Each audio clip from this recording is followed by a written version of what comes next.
Thank you for tuning in to the Dr. Haley Show. I'm Dr. Michael Haley, your show host, and today I have Tom Paladino on my show. Tom researches and is an expert in scalar energy. I don't know even enough about the topic to introduce it.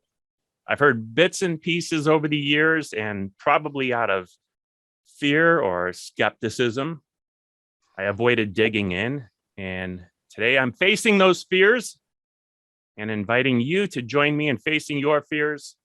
I don't want to miss out on possibly one of the greatest technologies available to mankind. I reserve the right to dismiss it or bury my head in the sand. I really know very little bit about it, which is why I'm so excited to have Tom on my show. Thank you, Tom, for sharing your expertise with us. Thank you, Doctor. And I will give you this nod of appreciation. Thanks for the time. And you are a scalar energy expert, and I'll prove that in the next 30 minutes. You know, it's funny because as you say that, I was thinking about how should I open this up? Because I suppose possibly we all use scalar energy to some extent without even knowing it because we don't know what it is, but maybe I don't know. You tell me. But before you do, why did scalar energy become so important to you? I see the great prospect. Energy is fundamental. Energy controls nature. Energy is king of nature. And I believe that scalar energy is the primary energy, the primary source of light of the universe. And if that's true, then it's responsible for the instructions or all action in the universe. It's the engine of the universe. It's from the sun and the stars. So with that in mind, I wanted to work with the first principle, the first cause of nature, scalar energy. All right. And I find that interesting. But when you say like the sun and the stars, I think of the fact that, you know, they have this powerful light, which is electromagnetic energy. It's on the electromagnetic spectrum, but that's not what you're talking about. The initial energy of the stars is scalar energy. If you go to the very center of any star, it's 100% scalar energy. And therefrom, scalar energy will degrade into electromagnetic energy. But what powers the stars is scalar energy. It's not a thermonuclear reaction. Okay. Scalar energy is the powerhouse of all stars. And just so I understand, we're not talking about like atomic from a molecular level of electrons, and we're not talking about that either, or We're not. Scalar energy is non-physical. It is a non-physical, subtle essence, and it initiates all action. Okay.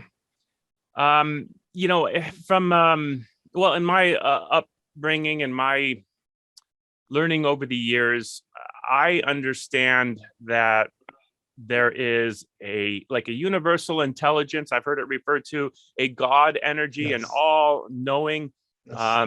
For many of us, that is God, and it's an omnipotent, omniscient. Yes. And you're nodding your head. Yes, as Christians or Jews or those that hold our religions deep and close to our hearts, should we be afraid of studying scalar energy? Is it going to take away from what we currently believe to be true? No. If you look at the sun and the stars, you have to give reason to that. Why do we have stars and those stars never burn out or experience entropy? It's scalar energy. And you're right, it is the God force. And whatever religion, whatever creed you follow, I think it would be prudent to look at this in a fundamental setting and say, what gives power to the universe? Their instruction. It's the divine intelligence. You can't have action without intelligence. I believe that intelligence is scalar energy. I believe it's the initial energy of the universe. It's known as chi, prana, zero-point energy. Some people have called it the God force or the matrix. It's not electricity. It's far more subtle than electricity. Okay. And, you know, in my Christian upbringing, I read in the book of Genesis that God created the moon, the stars, the sun, the earth, all that is within it. If he created these things, did he create scalar energy? And then, and if so, is scalar energy lesser or lower than God? I would say scalar energy is an attribute of God. It's his divine light. And I believe if you look at Genesis, when God said, be light made, it was scalar light that he was referring to. And that action preceded creation. In other words, light, instructions, was first, and that had to precede the physical manifestation of the universe. So be light made is quite significant because that was the first action. Okay. No problem. So how do you research scalar energy and who invented the instruments that you use? It's how do you research this? It's really by way of prayer and then scientific inquiry. There's no college textbook. This is groundbreaking. I have to make that very clear to the audience. It's never been done before, with the exception of Nikola Tesla, a man by the name of Galen Hieronymus, and a few scalar energy researchers.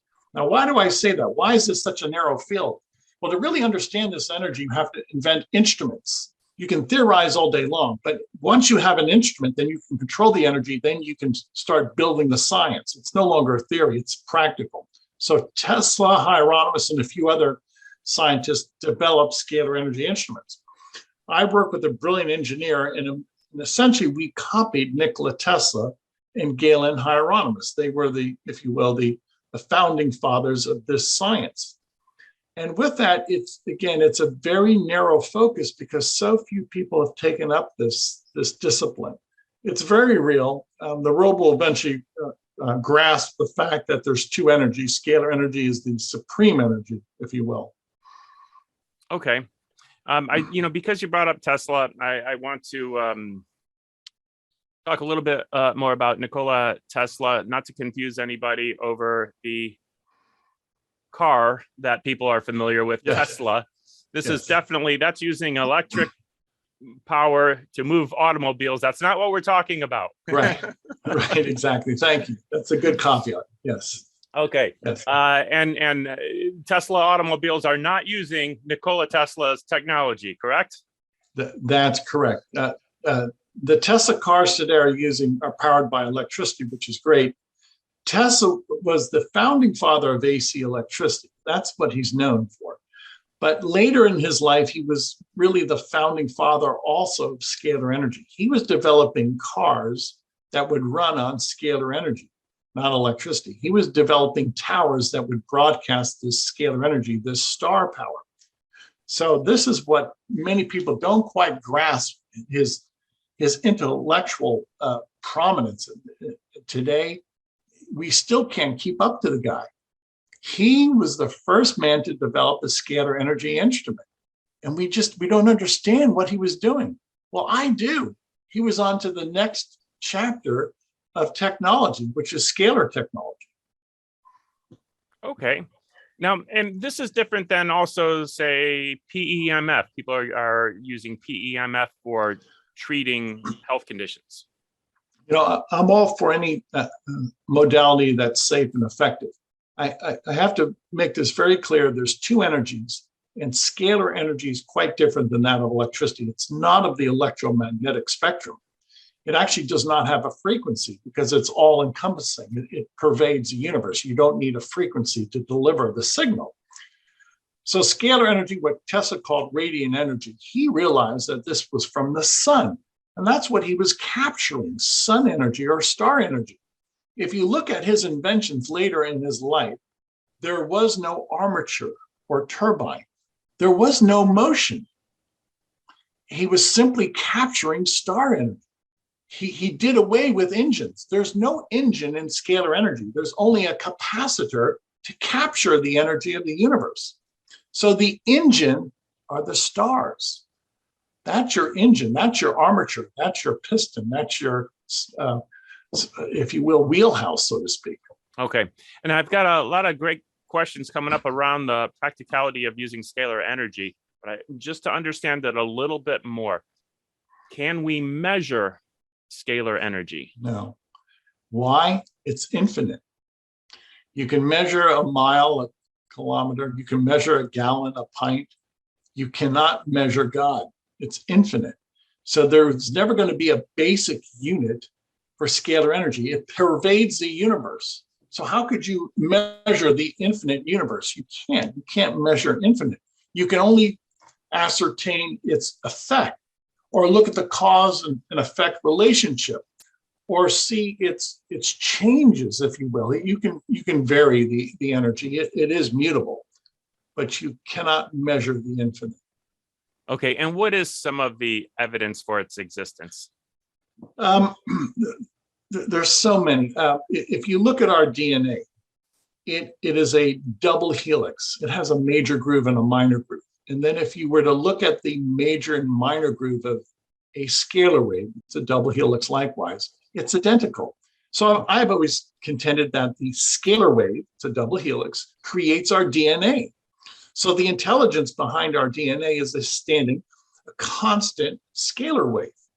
So if that's true, then all genomic forms receive instructions from scalar energy, which is this double helix, this divine proportion. Okay. And so how might we be using this energy without even knowing it then? Every second of our lives. Scalar energy floods the universe. Again, it's from the sun and the stars. And there are many people who are now starting to realize that what you cannot describe by way of electromagnetic theory, you can describe by way of scalar theory. For instance, quasars. Quasars do not necessarily represent an electromagnetic dimension. Their behavior is really outside of electromagnetic theory. Why? Because the quasars are being governed, are receiving power from scalar energy. So if you really want to understand the universe, there's two explanations because there's two energies. All right. Let's talk a little bit more about the practical use then. How are you using it in your life personally, and how have you benefited from your expertise, your knowledge, your understanding of scalar energy?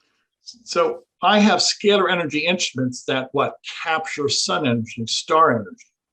So the energy that I'm capturing, it's always existed. It's not as if I have to create this energy. I simply tap into it.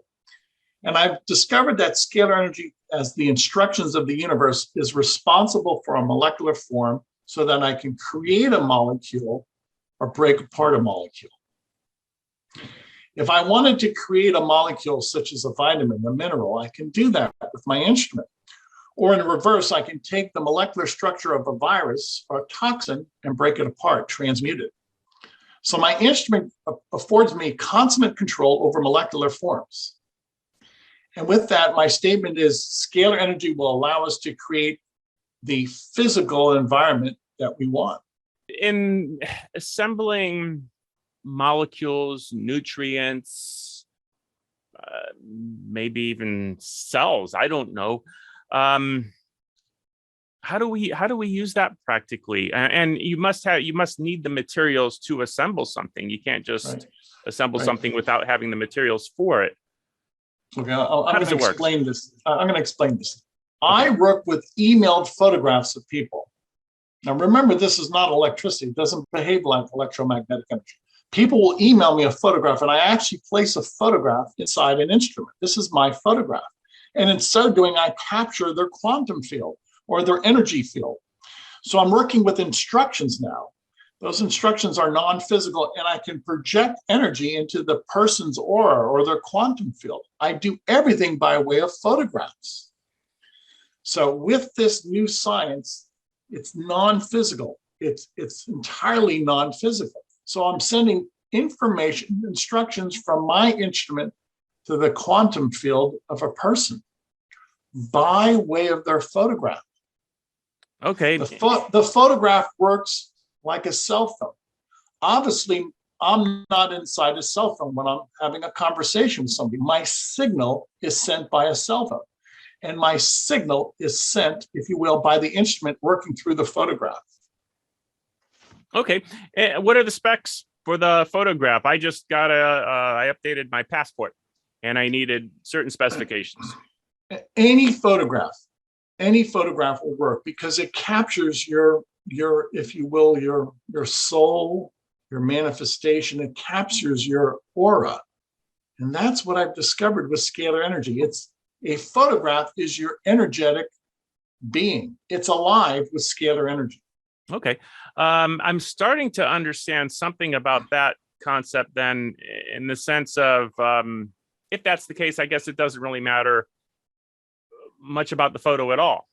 If it was, for instance, if I sent you one that was taken last year, but Exactly. I wanted you to work on something that's more current in my life this year, Yeah.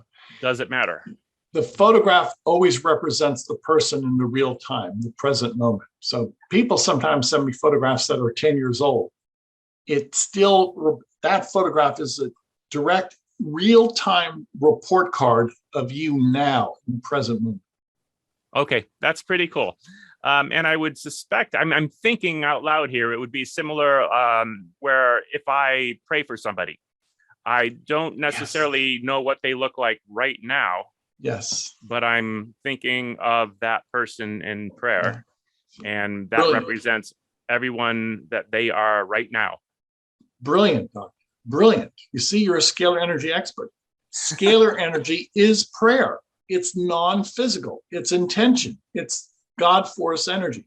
So when I'm using this God force energy, it's a prayer. It's non-physical. It transcends time and space.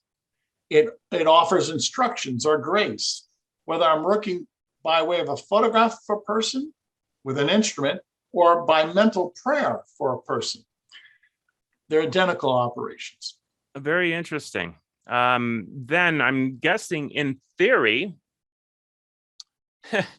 we could treat, help anyone, everyone, regardless of condition, disease process, mental state, whether they're struggling with fighting a virus, fighting a cancer, obesity, substance abuse. Yes, that's where we're going. So I'm holding up a collage of people. I can easily treat by one piece of paper 20, 30, 40 people. In my laboratory today, I'm working with over 250,000 people around the world with their photograph. So my goal is to heal the world by way of a photograph. I'm kind of smiling right now because it's almost like, if we were to look for a way to scale in business, we're always looking for ways to scale our business and do more with either, the same or with, ideally we'd be able to do more business without having to double the business, without having to double the operations. It almost seems as if scalar energy is a tool to scale our prayers. Yes, it is. This instrument will serve someday to work with, treat, call it what you will, 1 billion people a year. So we're multiplying God's effort, so to speak. So once people realize just how powerful and how versatile this energy is, that's one of my goals, to work with everybody in the world to treat at least 1 billion people a year. That's the scaling. And when you scale with prayer, as you well know, Doctor, there's no impediment. You're outside of time and space. There are no constraints. There is no physical impediment. Remember, this is the non-physical realm. We supersede any constraint. Yeah. Now, when we pray, sometimes our prayers are answered as according to our prayers, and sometimes they are not. What might we expect with scalar energy?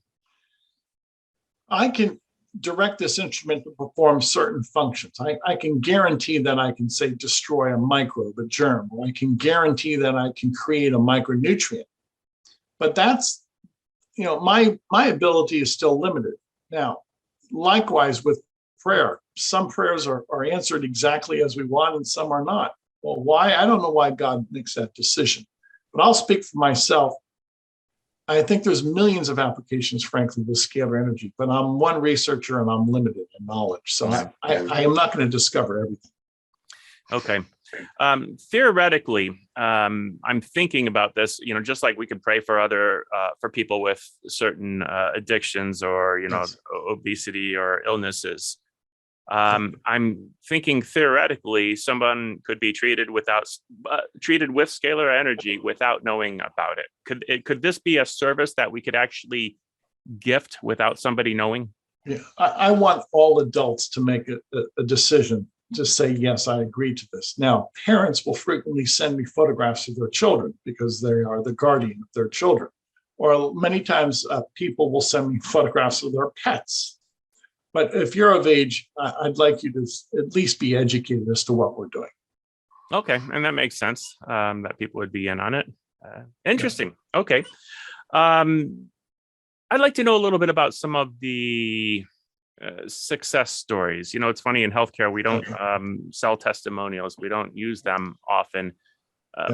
But for the sake of understanding this, what are some of the unusual things you have seen that may have even surprised you, or possibly nothing surprises you at this point in time? Recently, about 2 months ago, I received word from Tanzania. I've been working with an HIV clinic in Tanzania for a few years. And the pandemic more or less interrupted our communication. It confused everything. But just 2 months ago, the people that I worked with at this HIV clinic have attested that all of them are HIV negative now. Not one of them has HIV. Wow. Now, they've not changed their regimen whatsoever. And many of them are attributing this to be the cure for HIV. And that's their words, not mine. And I have to agree with their testimony because it's their body, it's their firsthand experience. So what's my point? I cannot prove that this works for people. Only people can prove that this works for them. And people are allowed to make their firsthand testimony, their experience by way of some type of testimony. It's their right for free expression. I, as a scientist, can only prove what happens in my laboratory. I can prove that I can destroy the HIV virus in my laboratory with a photograph, but I have to then rely upon people to give their testimony. And everybody that I've worked with in Tanzania is telling me that they no longer have HIV. So that is noteworthy. That's the beginning body of evidence. Yeah. But I have to make this very clear. There is no scientific protocol for what I'm doing. And how long did that take for the people in Tanzania? They said they felt an improvement after 2 months, that Wow. They saw a significant shift in their health after 2 months of treatments. That's pretty amazing. All right, Tom, tell me about some of your frustrations in sharing this knowledge and this technology with the world. Yeah, and I'm not throwing rocks at anybody, so don't personalize this. It takes time for people to understand this. And I believe this has great benefit to mankind. And Tesla laboriously tried to introduce this to the world. My predecessor, Hieronymus, and now I'm trying likewise to introduce this to the world. It's esoteric, it's different, and it takes time for people to understand this. That's the frustration that I have now. I'm ready to go, but the world has not yet embraced this. Yeah. Is scalar treatment, is it expensive? No. Well, I have a website in which anybody in the world can visit the website. We offer 15 days of free sessions to everybody in the world.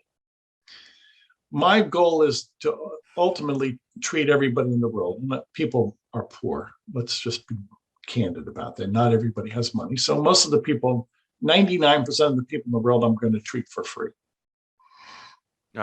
And that's awesome. And just so we know, this isn't like taking a photograph and putting it in a wooden box with a padlock on it, right? You have some technology that you use. Can you show that to us? Yeah, I'll show the audience one of the instruments that there's one of the instruments that I work with. That's a scalar light instrument. I'm going to look at the top right-hand corner. That's a vacuum tube that more or less will control the scalar wave and create the scalar wave. You need a 3D dimension. You can't do this with a transistor solid state. So with that in mind, that vacuum tube on the top right, that serves to create the double helix, passing it through the oscillator, allowing it to oscillate properly. In the very middle, that's an oscillator. And then to the very left, you see two Tesla coils, two towers. We we broadcast the energy then by way of those Tesla coils. That's one of the instrument that is a scalar energy instrument that's not controlling electricity. And that creates, if you will, an environment for scalar energy. That is this instrument that is really a miniature star, or will create another dimension. That will create what some people call 0-point energy or scalar energy or chi or prana.